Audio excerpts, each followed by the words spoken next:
ပုံမြင်ကြိုက်ကြတဲ့ချစ်ပရိသတ်ကြီးများအားလုံးမင်္ဂလာပါရှင်။ယနေ့အတွက်ပုံမြင်လေးကိုစလိုက်ကြမယ်နော်။ကျွန်တော်ကိုလူပြန်ဖြစ်အောင်လုပ်ပေးပါ။တနာပါအောင်။ကျွန်တော်ခမ ्या ကိုတကယ်ချစ်ခဲ့တာပါ။ခမ ्या ကကျွန်တော်ကိုမြင်းဖြစ်အောင်လုပ်လိုက်တယ်။ကျွန်တော်ကိုလူပြန်ဖြစ်အောင်လုပ်ပေးပါ။အိုးနင့်ကိုမြင်းမဲလုပ်လိုက်တာပါ။ငါဘိုက်ထဲကနင့်ရင်သွေးကိုတောင်ငါဖယ်ရှားပစ်လိုက်ပြီ။အခုတော့ငါလမ်းကရှင်းသွားပြီ။ငါလှုပ်ဝက်ချက်ကိုဘယ်သူမှသိမှာမဟုတ်တော့ဘူးဒီလောကမှာငါထက်ရက်ဆက်တဲ့သူမရှိဘူးပြီးတော့အချစ်ဆိုတာဘာမှအဓိပ္ပာယ်မရှိဘူးငါကပတ်စံရဖို့အတွက်ပဲနင့်ကိုချစ်ချင်အောင်ဆောင်ခဲ့တာနင့်ကိုငါဘယ်တော့မှလက်ထက်မှာမဟုတ်ဘူးငါလမ်းကနေနင့်ကိုဖယ်ရှားဖို့လိုအပ်ခဲ့တာဒါမှသာငါချမ်းသာတဲ့သူတယောက်နဲ့လက်ထက်နိုင်မှာဒါကိုကြားတော့အဲ့ဒီမြင်းဟာတရှုံရှုံနဲ့ငိုကြွေးပါတော့တယ်မင်းဘလို့တော့နှလုံးသားမဲနိုင်ရတာလဲကိုချစ်သူကိုတရိတ်ဆန်ဖြစ်အောင်လုပ်ပြီးကိုရင်သွေးကိုတောင်တက်ပြစ်လိုက်တယ်ဘလို့အမေမျိုးကဒီလောက်တောင်ရက်ဆက်နိုင်ရတာလဲဘလို့လို့ဖြစ်နိုင်မှာလဲဒါပေမဲ့အဲ့ဒီမျိုးသမီးကတော့ဘာမှဂရုမစိုက်ဖ ೇನೆ ရေမောရင်းနဲ့ထွက်သွားခဲ့ပါတယ်အဲ့ဒီအချိန်မှာလမ်းမှာသူမဟာလူတစ်ယောက်နဲ့တွေ့ခဲ့ပါတယ်ပြောစမ်းနင့်အလုပ်ကိုပြီးအောင်လုပ်ခဲ့ရလား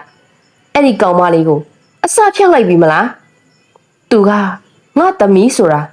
ဘယ်သူမှမသိသွားဘူးမလားဟုတ်ကဲ့အတိအကျပါပဲခမပြောတဲ့အတိုင်းကျွန်တော်လုပ်ခဲ့ပါတယ်စိတ်မပူပါနဲ့ဒီအကြောင်းကိုဘယ်သူမှသိမှာမဟုတ်ပါဘူးကျွန်တော်သူ့ကိုတက်ပြစ်လိုက်ပါပြီခမကအဲ့ဒီကောင်မလေးရဲ့အမေးဆိုတာဘယ်သူမှသိမှာမဟုတ်တော့ဘူးတော့တယ်အခုတော့ငါလမ်းကရှင်းသွားပြီအခုငါရွာမှာအချမ်းသာဆုံးတထေးနဲ့လက်ထပ်တော့မယ်အဲ့ဒီနောက်တော့သူမဟာရေမောရင်းနဲ့အဲ့ဒီကနေထွက်သွားခဲ့ပါတယ်ဒါပေမဲ့သူမထွက်သွားပြီးတဲ့နောက်မှာတော့အဲ့ဒီလူကစိတ်ထဲကနေပြောလိုက်တာကငါ့ကိုခွင့်လွတ်ပါငါမင်းကိုလိန်ပြောခဲ့တာပါဒါပေမဲ့မင်းသမီးလေးကိုငါမတက်ခဲ့ပါဘူးတယောက်ယောက်ကကင်တင်နိုင်မဲ့နေရာတစ်ခုကိုပို့ပေးခဲ့တာပါသူမိဘမဲ့အဖြစ်နဲ့အသက်ရှင်ရမှာဖြစ်ပေမဲ့အနည်းဆုံးတော့အသက်ရှင်နေရအောင်ပါပါတမီးရေတမီးမနဲ့စောစောစီစီဒီမှာဘာလုပ်နေတာလဲအမေနေမကောင်းဖြစ်နေတာလေအမေအတွက်စင်းမြစ်ပြုတ်ရည်လေးလှုပ်ပြီးနေတာပါ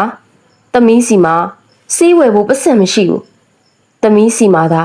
ပတ်စံရှိရင်အမေကိုစေးကုပေးမှာအိုးတမီးရဲ့ထားလိုက်ပါတော့ဒီအဖွားကြီးမှာအချိန်အများကြီးမကြံတော့ပါဘူးငါသွားရမယ့်ရက်ကိုရောက်နေပါပြီအမေစိတ်မပူပါနဲ့အမေရှိရင်အားလုံးရှိတာပါပဲဒီဆေးရည်လေးကိုတောက်လိုက်ပါသမီးအလုတ်သွားရှာလိုက်အောင်မယ်အဲ့ဒီနောက်တော့မီယာယာဟာသူမရဲ့အိုမင်းမစွမ်းအမေအိုကြီးကိုစေးတိုက်ပြီးတော့အလုတ်ရှာဖို့ထွက်လာခဲ့ပါတယ်လမ်းမှာသူမဟာအမျိုးသမီးတစ်ယောက်နဲ့တွေ့ခဲ့ပါတယ်အိုးမီယာယာသမီးဒီလောက်ပူပြင်းတဲ့နေဘူးထဲမှာဘာလုပ်နေတာလဲဟုတ်ကဲ့အန်ဒီသမီးအလုပ်တစ်ခုခုရဖို့အရန်အခက်တွေ့နေလို့ပါအန်တီစီမှာအလုပ်တစ်ခုခုရှိရင်သမီးကိုပေးလို့ရမလားယင်အမေကျမ်းမာရေးကအရန်ဆိုးနေလို့ပါသမီးအမေကိုစိတ်ကူပေးခြင်းလို့ပါအိုးသမီးရဲ့ငါစီမှာလဲဘာအလုံးမှမရှိပါဘူးပတ်စံအခက်ခဲကလည်းမင်းသိတဲ့အတိုင်းပဲလေတခြားတယောက်စီမှာအကူအညီတောင်းကြည့်ပါအောင်အလုပ်တစ်ခုခုရနိုင်ကောင်းပါရဲ့မီယာယာဟာဒါကိုကြားပြီးတော့ရှေ့ဆက်သွားကလူတွေကိုအလုတ်လိုက်တောင်းခဲ့ပေမဲ့ဘသူကမှသူမကိုအလုတ်မပေးခဲ့ကြပါဘူးဖယားသခင်အခုကျမဘာလုပ်ရမလဲရွာထဲမှာဘသူကမှကျမကိုအလုတ်မပေးကြဘူးအခုကျမဘသူစီမှာအကူအညီတောင်းရမလဲအဲ့ဒီအချိန်မှာအမျိုးသမီးနှစ်ယောက်စကားပြောနေတာကိုသူမကြားလိုက်ရပါတယ်အမျိုးသမီးတစ်ယောက်ကနေနင်းသိလားတထေးကတော်လီလာရဲ့အိမ်ကြီးမှာအိမ်ပေါ်တယောက်ရှာနေတယ်တဲ့တယောက်ယောက်ကိုအမြန်ရှာပေးဖို့ငါ့ကိုပြောထားတယ်နောက်ထပ်အမျိုးသမီးတယောက်ကအေးလေဒါပေမဲ့ငါကတခြားမှအလုပ်လုပ်နေပြီတယောက်ယောက်ကိုတွေ့ရင်တော့တခင်မကြီးကိုပြောပြလိုက်ပါမယ်ဒါကိုကြားလိုက်ရတဲ့မီယာဟာမီယာရဲ့မျက်လုံးတွေကအယောင်တောက်သွားပြီးတော့သူမစိတ်ထဲကနေတွေးနေမိခဲ့ပါတယ်တထေးကတော်လီလာရဲ့အိမ်ကြီးမှာအလုပ်ရှာနေတယ်တဲ့ငါအတွက်အဲ့ဒီမှာအလုပ်ရနိုင်မယ်ထင်တယ်ဟုတ်ပြီ အခုပဲအဲ့ဒီကိုသွားလိုက်မယ်အဲ့ဒီနောက်တော့မိယာယာကအင်ကြီးစီကိုအမြန်သွားခဲ့ပါတယ်သူမကိုမြင်တော့တထေးကြော်ကပြောလိုက်တယ်ဟေးမိတ်ကလေးနင်ကဘာတူလဲဒီမှာဘာလုပ်နေတာလဲဟိုတခင်မကြီးကျမကြားမိလို့ပါတခင်မကြီးစီမှာအိမ်ပေါ်တယောက်လိုနေတယ်ဆိုတာလေကျမကိုအလုတ်ခံပေးပါနော်ကျမအရန်စူးစမ်းပါမယ်တခင်မကြီးအပြစ်ပြောစရာမရှိအောင်လုပ်ပေးပါမယ်လီလာကသူမကိုတေချာစိတ်ကြည့်ပြီးတော့ပြောလိုက်တယ်မိတ်ကလေးငါနင့်ကိုအရင်ကတစ်ခါတော့တွေ့ဘူးတလို့ပဲလားမဟုတ်ပါဘူးတခင်မကြီးကျမတခင်မကြီးနဲ့ဒီနေ့မှပထမဆုံးအချိန်တွေ့ဘူးတာပါဒါပေမဲ့ကျမကိုကူညီပေးပါအောင်ကျမကိုအလုတ်ခံပေးပါနော်တခင်မကြီးအေးလေကောင်းပြီဒီကနေ့ကစပြီးနင်ဒီမှာအလုပ်လုပ်လို့ရတယ်ပြီးတော့ငါသမီးနိုင်သားကိုအထူးဂရုစိုက်ပေးရမယ်သူမခိုင်းတာအကုန်လုံးကိုနင်နာခံရမယ်ဟုတ်ကဲ့ပါတခင်မကြီးတခင်မကြီးအပြစ်ပြောစရာတခွင်းမှမရှိစေရပါဘူးအဲ့ဒီနောက်မီယာယာကအင်ကြီးမှာအလုပ်ဆလုပ်ခဲ့ပါတယ်အဲ့ဒီအချိန်မှာလီလာရဲ့သမီးနိုင်သားကရောက်လာပြီးတော့ပြောလိုက်ပါတယ်ဟေးအိမ်ဖော်မနင်ဒီမှာဘာလုပ်နေရလဲလာငါခြေထောက်ကိုမြင်နှိပ်ပေးစမ်းငါခြေထောက်တွေအယမ်းနာနေလို့ဟုတ်ကဲ့ပါတခင်မလေးအခုပဲနှိပ်ပေးပါမယ်မီယာယာကနိုင်သားရဲ့ခြေထောက်တွေကိုနှိပ်ပေးနေတော့မှပဲနိုင်သားကတခြားအိမ်မော်တယောက်ကိုရုတ်တရက်မေးလိုက်ပါတယ်ဟေးရှိုးပါဒါနဲ့ဒီမီယာယာဆိုတာကဘာတူလဲငါသူ့ကိုဒီရွာမှာအရင်ကတခါမှမတွေ့ဘူးပါလားအိုးတခင်မလေးကျမတို့အားလုံးသူ့ကိုသိကြပါတယ်တကယ်တော့သူကမိဘမဲတယောက်ပါသူ့ရဲ့တကယ်မိဘတွေကဘယ်သူလဲဆိုတာကိုဘယ်သူမှမသိကြဘူးသူ့ရဲ့အဖွားကသူ့ကိုအမိုက်ပုံနာကတွေ့ခဲ့တာလေအဲ့ဒီအချိန်ကစပြီးအဖွားကပဲသူ့ကိုကြွေးမွေးစောင့်ရှောက်လာတာပါဒါကိုကြားတော့နိုင်သားကရေမောပြီးတော့ပြောလိုက်တယ်အော်ဒါဆိုသူကအမိုက်ပုံကကောက်ရလာတာပေါ့ဟေးဝီတော်စံထိုင်စမ်းနင်ငါချီတော့ကိုမနှိမ့်နဲ့တော့အမိုက်ပုံကလာတဲ့မိတ်ကလေးနင့်ကိုကြည့်ရတာငါယွန်းလာပြီနင်ဘယ်နေရာတွေကနေလာခဲ့လေဆိုတာလဲမသိဘူးငါ့ကိုလက်နဲ့မထိနဲ့ဝီကိုသွားလိုက်စမ်းအဲ့လိုပြောပြီးနိုင်သားကမီယာယာကိုအားနဲ့တွန်းထုတ်လိုက်ပါတယ်မီယာယာကငိုနေခဲ့တော့အခုမျက်ရည်တွေအများကြီးကျမနေနဲ့နင်ကအိမ်ပေါ်တယောက်ပဲအိမ်ပေါ်လိုပဲနေစမ်းဒီနေရာကိုတန့်ရှင်းလုပ်ပြီးတော့ထွက်သွားတော့နိုင်သားရဲ့စူပူကျိမ်းမောင်းမှုကြောင့်မီယာယာဟာတိတ်တိတ်ဆိတ်ပဲထွက်ခွာသွားခဲ့ရပါတယ်ဒီလိုနဲ့ပဲနိုင်သားဟာနေ့တိုင်းသူမရဲ့မိဘမဲဘဝကိုလှောင်ပြောင်ပြောဆိုလေးရှိပြီးတော့မီယာယာကတော့အရာအလုံးကိုနှုတ်ဆက်ပြီးတီးခံနေခဲ့ရပါတယ်တနေ့မှာတော့လီလာကသူမရဲ့သမီးနိုင်သားကိုပြောလိုက်တယ်သမီးနိုင်သားကြည့်စမ်းသမီးအတွက်အဝတ်အစားလှလှလေးတွေမိဝဲလာတယ်ဒါတွေကိုသမီးဝတ်လိုက်နော်ပြီးတော့သမီးရဲ့အဝတ်အဟောင်းတွေကိုဟိုမီယာယာကိုပေးလိုက်အောင်မပေးနိုင်ပါဘူးမမေလုံးဝမပေးနိုင်ဘူးအဲ့ဒီမိတ်ကလေးကအမိုက်ပုံကလာတာလေသမီးရဲ့အဝတ်အစားတွေကိုသူ့ကိုဘာလို့ပေးရမှာလဲသူကသမီးရဲ့အဝတ်အစားတွေကိုဝတ်ဖို့အဆင့်တန်းရှိလို့လားအေးလေသမီးအသဘောအတိုင်းပေါ့မိမိအတွက်တော့ဘာမှမဖြစ်ပါဘူးအမေနဲ့သမီးရဲ့ချစ်ချင်းမြတ်တာကိုမြင်ပြီးမီယာယာကစိတ်ထဲကနေငိုကြွေးကတွေးနေမိပါတယ်ကျမရဲ့တကယ်မိဘတွေကဘယ်သူတွေလဲကျမကိုဘာလို့ဒီလိုမျိုးစွတ်ပစ်ခဲ့ကြတာလဲဒီနေ့တော့ကျမလူတွေရဲ့ကဲ့ရဲ့လောင်ပြောင်တာတွေကိုခံနေရပြီကျမမှလည်းကို့မိဘတွေသာရှိခဲ့ရင်တိတ်ကောင်းပါပဲအဲ့လိုတွေးပြီးသူမအဲ့ဒီကနေထွက်သွားဖို့လုပ်လိုက်ပါတယ်အဲ့ဒီအချိန်မှာပဲသူမရဲ့ခြေချင်းတန်ကချွန်းချွန်းဆိုပြီးတော့မြည်သွားခဲ့တယ်အဲ့ဒီအတန်ကိုကြားလိုက်ရတော့လီလာဟာလက်ပြက်သွားခဲ့ပါတယ်ဒီခြေချင်းတန်ကိုငါလွန်ခဲ့တဲ့နှစ်ပေါင်းများစွာကကြားဘူးခဲ့တာပဲဒီခြေချင်းကသူ့စီကိုဘယ်လိုလုပ်ရောက်နေတာလဲမဟုတ်နိုင်ဘူးဒါမဖြစ်နိုင်ပါဘူးငါရဲ့စိတ်ထင်လို့ပဲဖြစ်မှာပါလီလာကအဲ့ဒီအချိန်မှာပဲဒီကိစ္စကိုလစ်လူရှုထားလိုက်ပါတော့တယ်ဒါပေမဲ့နောက်တစ်နေ့မှာတော့မီယာယာကသူမအတွက်ရေယူလာပေးတဲ့အခါလီလာရဲ့အကြည့်တွေကသူမရဲ့ခြေချင်းစီကိုတဖန်ရောက်သွားပြန်ပါတယ်တခင်မကြီးဒီရေအေးလေးကိုတောက်လိုက်ပါအောင် အခုဆိုပင်မနေရောပေါ့နော်မီယာယာကရေပေးပြီးတော့လက်ထွက်သွားတဲ့အခါလီလာတယောက်ထိတ်လန့်သွားခဲ့ရပါတယ်ဒီခြေချင်းကသူ့စီဘလို့ရောက်နေတာလဲဒါ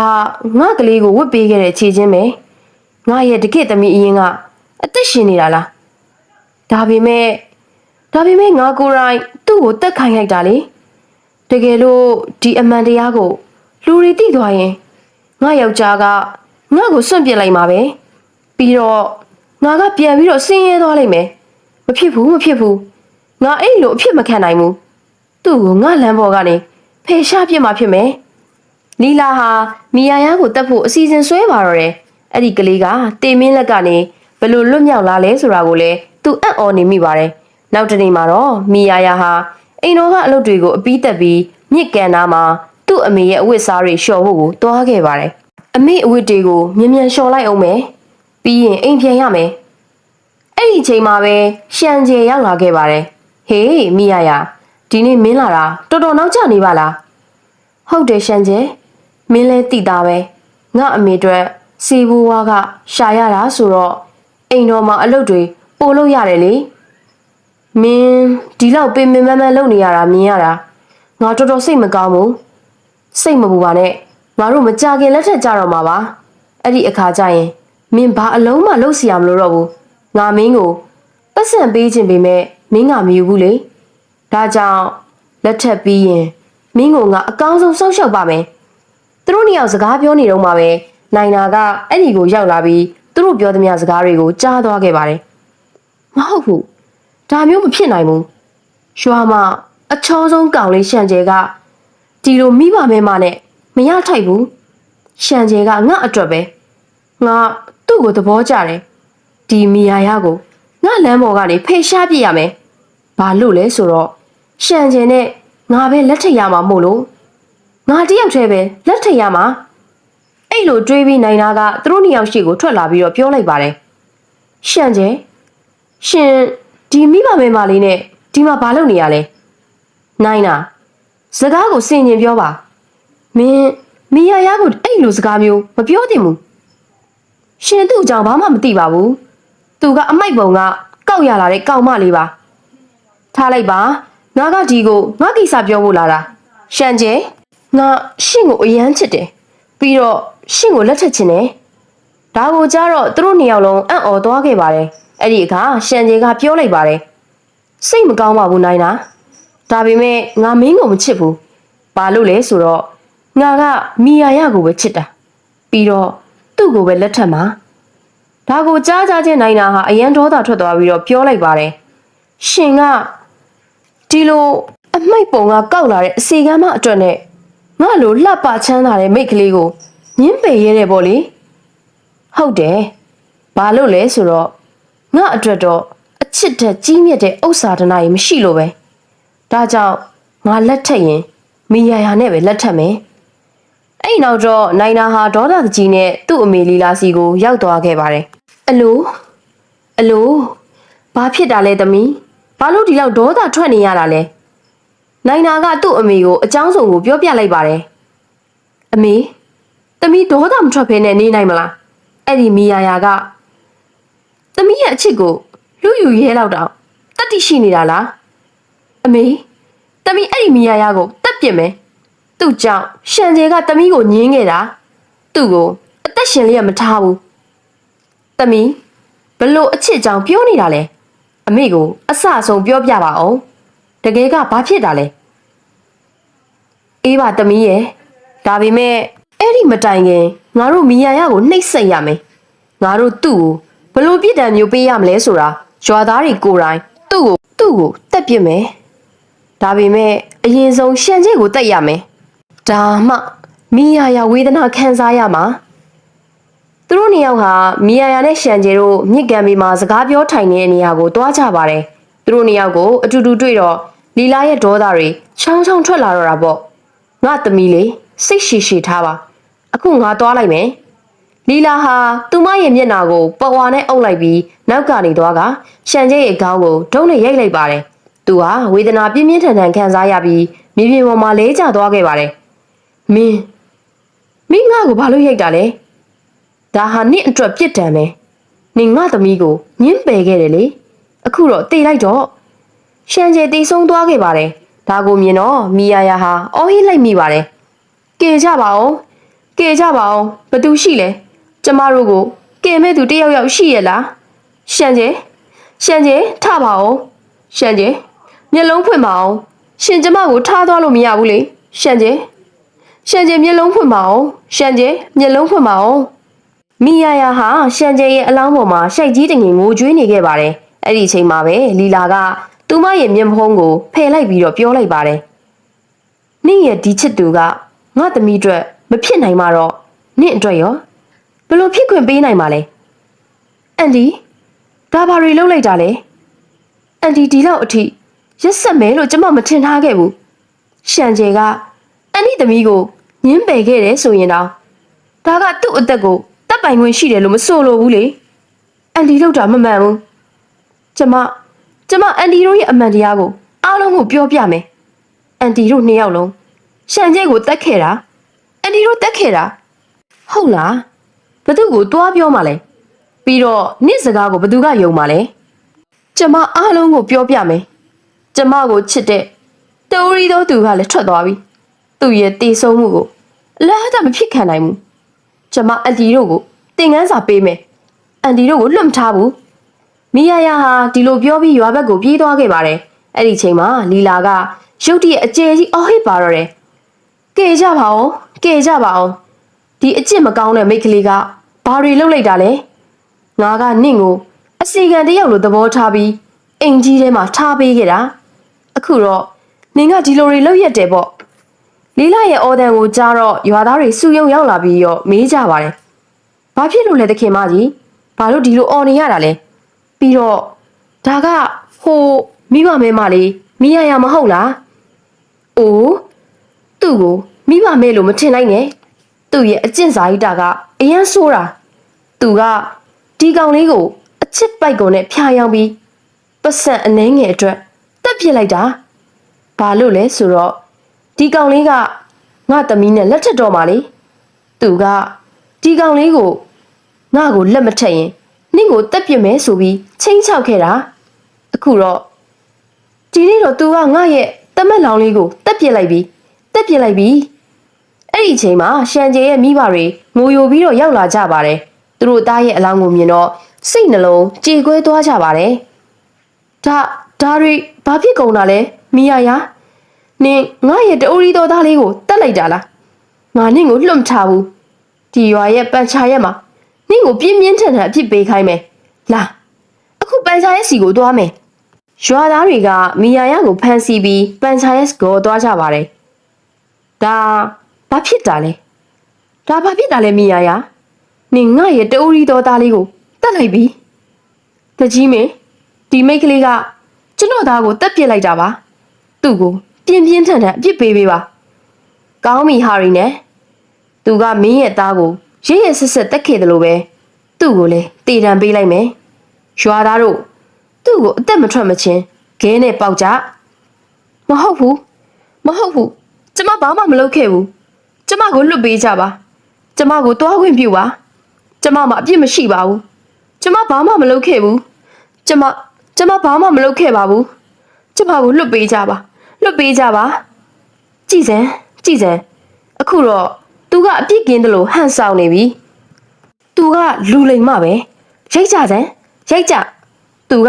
ကျမရဲ့တမက်လောင်းကိုတက်ခဲ့တာရွာသားတွေကတယောက်ပြီးတယောက်ကြောက်ခဲတွေနဲ့ဝိုင်းထုကြပါတော့တယ်မီယာယာဟာတွေးရိုင်ထဲမှာလဲကျသွားပြီးအသက်ရှူရက်သွားခဲ့ပါတယ်ရွာသားတွေကတော့သူမတေးသွားပြီလို့ထင်လိုက်ကြပါတယ်အခုတော့သူတေးသွားပြီသူ့အလောင်းကိုတောထဲမှာတွားပြစ်လိုက်ကြသူ့အတွက်ဘာနာရေးမှလှုပ်ပေးစရာမလိုဘူးတော်ရိုင်းတိရစ္ဆာန်တွေပဲသူ့အသားကိုစားပါစေဒါဟာသူ့အတွက်ထိုက်တန်တဲ့ပြစ်ဒဏ်ပဲလူတွေကသူမကိုတောထဲမှာပြစ်ထားခဲ့ကြပြီးပြန်သွားကြပါတယ်ဒါပေမဲ့မီယာယာဟာအသက်မတည်သေးပါဘူးသူမတတိလစ်သွားရုံတင်မှာအဲ့ဒီအချိန်မှာပဲအဲ့ဒီမြင်းလေးရောက်လာခဲ့ပါတယ်ဟာဒီမိတ်ကလေးကအသက်ရှင်နေသေးတာပဲငါသူ့အသက်ကိုကဲမဖြစ်မယ်သူဟာတိုးရဲကဆေးဘက်ဝင်အပင်တွေကိုချက်ချင်သွားခုလာပြီးတော့ပါဇက်နဲ့ချိတ်ခါမီယာယာရဲ့ဒဏ်ရာတွေပေါ်မှာလိမ့်ပေးလိုက်ပါတော့တယ်ခ ဏအကြာမှာတော့မီယာယာတတိပြန်ရလာပါတယ်မင်းနေကောင်းရဲ့လားအများကြီးနားနေသေးလားကျမနေကောင်းပါတယ်ကျေးဇူးအများကြီးတင်ပါတယ်ရှင်ဒါပေမဲ့ရှင်ကမြင်းတစ်ကောင်ဖြစ်နေပြီးတော့ဘယ်လိုလုပ်စကားပြောနိုင်တာလဲဟုတ်တယ်ငါစကားပြောတတ်တယ်ဒါပေမဲ့ဒီအကြောင်းကိုဘသူ့ကိုမှမပြောနဲ့နော်ငါနဲ့အတူလိုက်ခဲ့ပါမင်းမဘာတွေဖြစ်ခဲ့လဲဆိုတာငါ့ကိုပြောပြပါအောင်လမ်းမှာမီယာယာကသူမကြုံတွေ့ခဲ့ရသမျှအကြောင်းစုံကိုပြောပြလိုက်ပါတယ်ဒါကိုကြားတော့မြင်းလေးကခဏလောက်ငြိမ်သွားပြီးမှပြန်ပြောခဲ့ပါတယ်အခုတော့ဒီကဘာပေါ်မှာမင်းအတွက်ဘယ်သူမှမရှိတော့ဘူးငါနဲ့အတူပဲနေပါမင်းနေကောင်းသွားတဲ့အထိငါမင်းကိုစောင့်ရှောက်ပေးမယ်အဲ့ဒီအချိန်အထိမင်းအသက်ရှင်နေသေးတယ်ဆိုတာကိုလူတွေကိုမသိစေနဲ့အောင်မြင်းလေးဟာသူမကိုတေချာဂယူးဆိုင်ပေးခဲ့ပြီးမီယာယာကလည်းတဖြည်းဖြည်းနဲ့နေကောင်းလာခဲ့ပါတယ်တနေ့မှာတော့ကျေးဇူးအများကြီးတင်ပါတယ်ရှင်သာမရှိရင်ကျမဒီနေ့အသက်ရှင်နေမှာမဟုတ်ဘူးအဲ့ဒီချိန်မှာပဲမြင်းလေးရဲ့အကြည့်ကမီယာယာရဲ့ခြေချင်းလေးစီရောက်သွားခဲ့ပါတော့တယ်သူဟာလန့်သွားပြီးတော့မေးလိုက်တာကဒီခြေချင်းကမင်းချီတော့မှဘယ်လိုလုပ်ရှိနေတာလဲရှင်ကဘာလို့ဒီခြေချင်းအကြောင်းကိုမေးနေရတာလဲဒါကကျမငယ်ငယ်လေးကလေးကဝတ်ထားတာပါအဖွားကကျမကိုအမိုက်ပုံနာမှာတွေ့ခဲ့တော့ကပါဒါကကျမစီမှာရှိနေခဲ့တာပါဘာငယ်ငယ်လေးကလေးကဟုတ်လားဒါပေမဲ့ဒီခြေချင်းကိုငါလီလာကိုပေးခဲ့တာလေဘာတခင်မလီလာလားရှင်ကသူ့ကိုသိတာလားသူကိုယ်တိုင်ပဲကျမကိုတတ်ခိုင်းပြီးဒီမှာလာပြစ်ခိုင်းခဲ့တာဒါကိုကြားလိုက်ရတဲ့အခါမြင်းလေးဟာအရာအလုံးကိုနားလေသွားပြီးမူယိုကပြောလိုက်ပါတော့တယ်မိယာယာမင်းကငါသမီးပဲမင်းကငါနဲ့လီလာတို့ရဲ့သမီးလေးပါလွန်ခဲ့တဲ့နှစ်ပေါင်းများစွာကသူအမိုက်ပုံထဲမှာပြစ်ထားခဲ့တဲ့ကလေးကမင်းပဲကျမမယုံနိုင်ဘူးရှင်ကမြင်းနှကောင်ပဲလေရှင်ကဘယ်လိုလုပ်ကျမရဲ့အဖေဖြစ်နိုင်မှာလဲသမီးအဖေကတကယ်တော့လူသားတစ်ယောက်ပါအဖေဟာကျိန်စာတိုက်ခံထားရတာအဖေမင်းကိုအမှန်တရားတွေကိုပြောပြပါမယ်အဲ့နောက်တော့လီလာကိုမင်းကိုအယမ်းချစ်တယ်ကိုဂတိပေးပါတယ်ကိုပတ်စံတွေအများကြီးရှာမယ်ငါတို့ချမ်းသာလာမှာပါမင်းစိတ်မပူပါနဲ့ဟာရစ်ကျမကစီးစိမ်ဥစ္စာတွေကိုပဲလိုချင်တာဒီရွာကတထေးကြီးစီမှာအရာအလုံးရှိတယ်ကျမသာရှင့်ကိုမယုံမဲအဲ့ဒီတထေးနဲ့လက်ထပ်ခဲ့ရင်အခုဆိုကျမမိဖုရားတစ်ပါးလိုနေရမှာမင်းဘာလို့အဲ့လိုတွေးနေရတာလဲကြည်စမ်းအခုငါတို့မှာသမီးလေးတယောက်တောင်ရှိနေပြီပဲအားမလျှော့ပါနဲ့ကိုတခုခုစီစဉ်မှမယ်ကျမပတ်စံလိုချင်တယ်ရှင်ကချမ်းသာတယ်လို့ကျမထင်ခဲ့တာကျမတော်တော်အားတာပဲအခုတော့ကျမအမေတောင်ဖြစ်နေပြီဒါပေမဲ့ကျမအဲ့ဒီတထေးကိုပဲလိုချင်တယ်ကျမအဲ့ဒီတထေးကိုငါရအောင်ယူရမယ်အဲ့ဒီအတွက်မော်စီယာစီပဲတွားရငါသွားမယ်ဟာရီအလုတ်သွားတဲ့အချိန်မှာလီလာကတော့နောက်ွယ်ကနေသူမရဲ့ကြောက်စရာကောင်းတဲ့အကြံစီတွေကိုစတင်တော့ပါတယ်သူမမှာတမီးပေါ်မှာရောခင်မုန်းပေါ်မှာပါတန်ရုံးစင်မရှိပါဘူးသူမမှာရှိတာကစီးစိမ်ဥစ္စာအပေါ်လောဘတက်နေတာပဲဖြစ်ပါတယ်အဲ့နောက်သူမဟာလူယုံမှာမှော်စရာဂျွန်မရူစီကိုတွားခဲ့ပါတယ်ဟေးမိန်းမမင်းဒီကိုဘာကိစ္စနဲ့လာတာလဲဒီအချိန်မှာငါစီကဘာအလိုရှိလဲမှော်စရာဂျွန်မရူကျမရှာဖွေနေတဲ့အရာအလုံးကိုလိုချင်တယ်ရှင်တယောက်ပဲကျမကိုကူညီနိုင်မှာပါအဲ့ဒီနောက်တော့လီလာကအကြောင်းစုံကိုပြောပြလိုက်ပါတယ်အားလုံးကိုနားထောင်ပြီးတဲ့နောက်မှော်စရာဂျွန်မရူကအခုလိုပဲပြောလိုက်ပါတယ်ကောင်းပြီဒီမန်နန်စုပ်ထားတဲ့ရေကိုယူသွားဒါကိုမင်းရဲ့ခင်မုန်းမော်ကိုပတ်လိုက်ဒါဆိုရင်သူကမြင်းတကောင်ဖြစ်သွားလိမ့်မယ်မင်းရဲ့အမှန်တရားကိုလည်းဘယ်သူမှသိနိုင်တော့မှာမဟုတ်ဘူးမင်းရဲ့သမီးလေးကိစ္စကတော့သူ့ကိုတယောက်စီမှာပေးလိုက်ပေါ့လီလာဟာအဲ့ဒီရေကိုယူပြီးထွက်လာခဲ့ပါတယ်ညဘက်တောထဲမှာဟာရစ်နဲ့ဘူသူမစုံမိကြပါတယ်ဟာလီလာမင်းဒီညအချိန်မတော်ကြီးတောထဲမှာဘာလုပ်နေရလဲမင်းအိမ်မှာပဲရှိနေရမှာမဟုတ်လား ဟုတ်တယ်ဒါပေမဲ့အခုငါလမ်းကိုငါရှင်းဖို့လာတာငါထက်ပြီးတော့တီးမခံနိုင်တော့ဘူးအဲ့လိုပြောပြီးသူမဟာမှော်ရည်ကိုဟာရစ်စီကိုပတ်လိုက်ပါတယ်ဟာရစ်ဟာမျက်စိရှိမှတင်မြင်းနှကောင်ဖြစ်သွားပါတော့တယ်ဒါဘာရီလဲလီလာမင်းဘာရီလှုပ်လိုက်တာလဲမင်းရဲ့လောဘကြောင့်ငါ့ကိုမြင်းနှကောင်ဖြစ်အောင်လှုပ်လိုက်တာလားငါမင်းကိုတကယ်ချစ်ခဲ့တာပါမင်းငါ့ကိုတခဏလေးတောင်မချစ်ခဲ့ဘူးလားငါအတွက်အချစ်ဆိုတာတန်ဖိုးမရှိဘူးငါကစီးစိမ်ဥစ္စာရဖို့အတွက်ပဲမင်းကိုချစ်ချင်အောင်ဆောင်ခဲ့တာငါက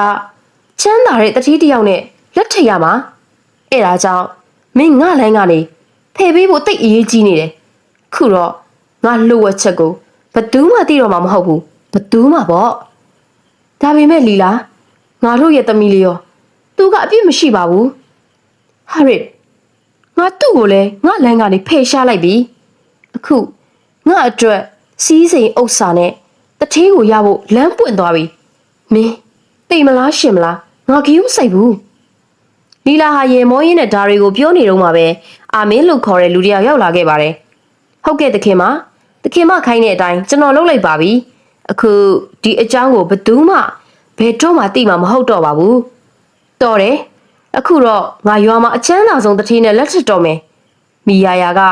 ဒါတွေကိုကြားပြီးရှိတ်ကြီးတငင်နဲ့ငိုကြွေးပါတော့တယ်ဖေဖေဒါဆိုဖေကသမီးရဲ့အဖေရင်ပေါ့နော်သမီးတိတ်ကန်ဆိုးတာပဲအမေကသမီးအနားမှာရှိနေပေမဲ့အမေအရင်လိုမဟုတ်ခဲ့ဘူးသူသမီးအပေါ်မှာရောဖေပေါ်မှာရောတိတ်ရက်ဆက်ခဲ့တာပဲ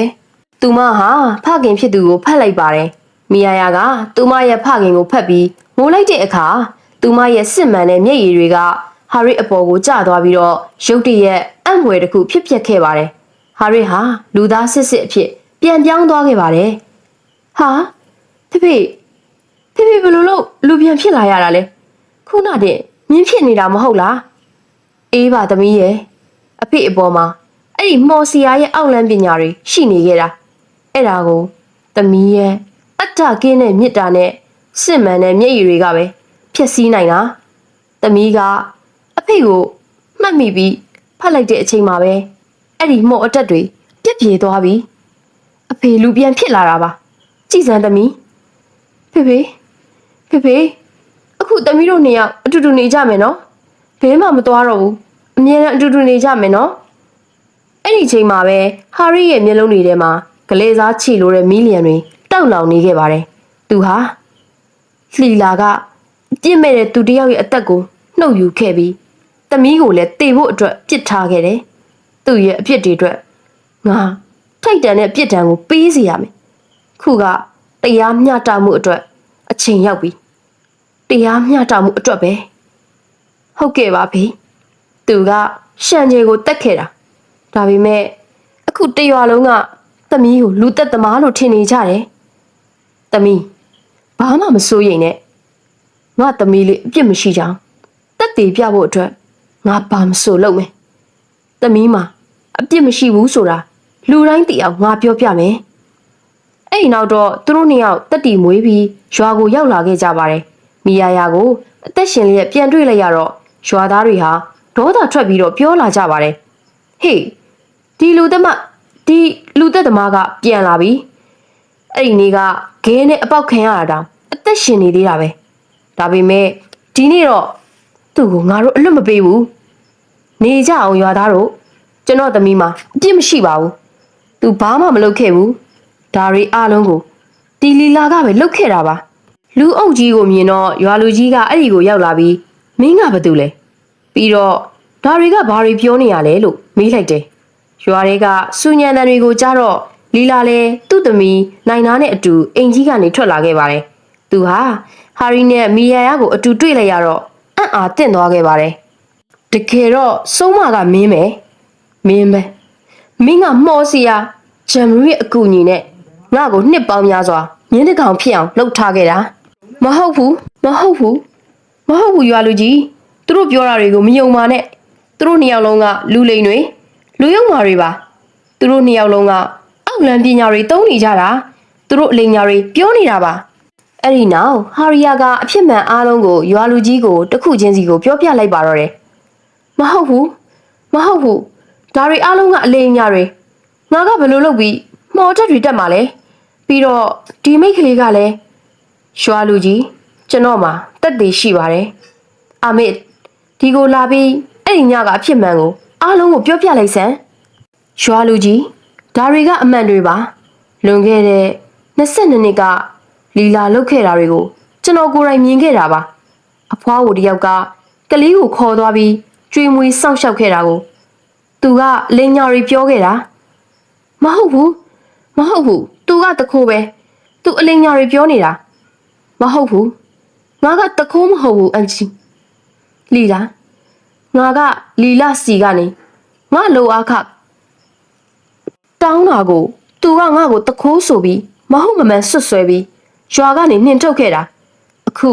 ဒီမိန်းမရဲ့မျက်နှာဖုံးအစ်စ်ကိုအားလုံးမြင်အောင်ဟာရီယာကငါ့ကိုလိုက်ရှာပြီးခေါ်လာခဲ့တာအာမစ်ကိုရှေ့မှာတွေ့လိုက်ရတော့လီလာမှာခြေမကင်ပြီးလက်မကင်ပြီးဖြစ်သွားခဲ့ပါတယ်သူ့ရဲ့လှုပ်ဝက်ချက်တွေပေါ်သွားပြီဆိုတာသိလိုက်ရတဲ့အခါလီလာဟာအယူတယောက်လိုပြုတ်မူလာပါတော့တယ်နင်ကငါရဲ့လှုပ်ဝက်ချက်ကိုဖွင့်ချလိုက်တာပေါ့ငါနှစ်ပေါင်းများစွာစူးစမ်းခဲ့တဲ့မြတ်ကိုဖျက်ဆီးပစ်လိုက်ပြီနင့်ကိုငါအလွတ်မပေးဘူးဒီနေ့နင့်ကိုလည်းရှန်ကျဲကိုတတ်ခဲ့တယ်လို့မျိုးတတ်ပြမယ်လီလာကဟာရီယာကိုတတ်ဖို့ပြေးဝင်မှာမီယာယာကဂျားလေးကနေခံလိုက်ပြီးပြောလိုက်တာကရှင်ဟာအမေဆိုတဲ့နာမည်ကိုညှိုးနှွမ်းစေတဲ့သူပဲကျမနဲ့ကျမအဖေပေါ့ရှင်လှုပ်ခဲ့တာတွေကိုကျမဘယ်တော့မှမေ့မှာမဟုတ်ဘူးရှင်ကြောင့်ပဲမိဘတွေရှိနေပါလျက်နဲ့ကျမဟာမိဘမဲ့တယောက်လိုနေခဲ့ရတာလီလာဟာဒေါသတွေကြောင့်မျက်စိမောင်တီကျနေခဲ့ပါပြီသူဟာဘာကိုမှမစင်စားတော့ဘဲနဲ့သူ့ရဲ့ကိုပိုင်သမီးဖြစ်သူမီယာယာကိုဒုံနဲ့အားကုန်ရိုက်နှက်လိုက်ပါတယ်မီယာယာကအဲ့ဒီနေရာမှာတင်မြေပြင်ပေါ်မှာလဲကျသွားပြီးအသက်ပြောက်သွားခဲ့ပါတယ်ဒါကိုမြင်လိုက်ရတဲ့ရွာသားတွေဟာဒေါသတွေပောက်ကွဲကုန်ကြပါတယ်ဟေးသူကအရင်ကငါ့သားကိုတတ်ခဲ့တယ်အခုတော့သူ့သမီးအရင်ကိုတော့ပြန်တက်နေပြီဒီမိန်းမကလူမဟုတ်ဘူးစုံမပဲစုံမသူ့မှာအသက်ရှင်နေထိုင်မှုအခွင့်အရေးမရှိတော့ဘူးရွာသားတွေကဒေါသကြီးပြီးလီလာကိုဖမ်းဆီးပြီးအပြစ်ပေးလိုက်ကြပါတယ်လီလာရဲ့အပြစ်တွေဟာအဆုံးသက်သွားခဲ့ပါပြီအာမင်ဟာသူ့သမီးမီယာယာကိုပွေ့ချပြီးတရှုံရှုံနဲ့ငိုကြွေးနေပါတော့တယ်သမီးဒါကိုမလုပ်သင့်ဘူးသမီးကငါ့ကိုကျွန်တော်အတွက်ခင်ဗျားရဲ့အသက်ကိုစတေးခဲ့တယ်မင်းရဲ့ဒီကျေးဇူးကိုကျွန်တော်ဘယ်တော့မှဆက်နိုင်မှာမဟုတ်ပါဘူးဘယ်တော့မှပေါ့ကျွန်တော်သမီးလေးကိုအချိန်အနည်းငယ်လေးပဲပိုင်ဆိုင်ခွင့်ရခဲ့တယ်ငါသမီးလေးရဲ့ဟာရီဟာတရှုံရှုံနဲ့ငိုကြွေးနေပြီးရွာသူရွာသားအားလုံးကလည်းအဲ့ဒီကလေးမလေးတေဆုံးမှုအတွက်စိတ်မကောင်းဖြစ်နေခဲ့ကြပါတော့တယ်ပုံမြင်လေးကတော့ဒီမှာတင်ပြီးဆုံးသွားပါပြီရှင်ယခုလိုပုံမြင်လေးဆုံးထိတိုင်နားထောင်ပေးကြတဲ့ပရိသတ်များအားလုံးကိုကျေးဇူးများကြီးတင်ပါတယ်ရှင်ယခုလိုပုံမြင်လေးတွေကိုဆက်လက်နားဆင်လိုပါကကျမတို့ရဲ့ channel လေးကို like and subscribe လုပ်ပေးဖို့မမေ့ပါနဲ့အောင်နော်